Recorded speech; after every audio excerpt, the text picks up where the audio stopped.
چمک اٹھا جو ستارہ تیرے مقدر کا، حبش سے تجھ کو اٹھا کر حجاز میں لایا۔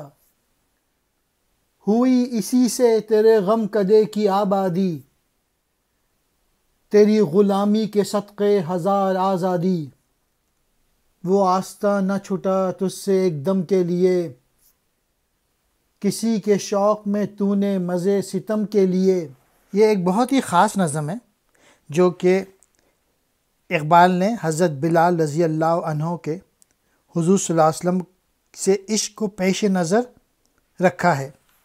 علامہ اقبال کہتے ہیں، اے بلال، تیری قسمت کا ستارہ چمکا تو تجھے حبشہ سے اٹھا کر حجاز میں لے آیا۔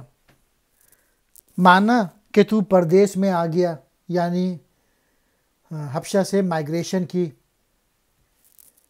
تیری اس غلامی جس کی وجہ سے تو حبشہ سے حجاز آیا، اس سے ہزار آزادیاں قربان کی جا سکتی ہیں کہ تیری یہ غلامی انعام ہے جو قدرت نے خاص طور پہ تجھے عطا کیا، اور اس انعام کا حسن حضور صلی اللہ علیہ وآلہ وسلم سے تیرا عشق ہے جو کبھی کم پڑنے والا نہیں ہے۔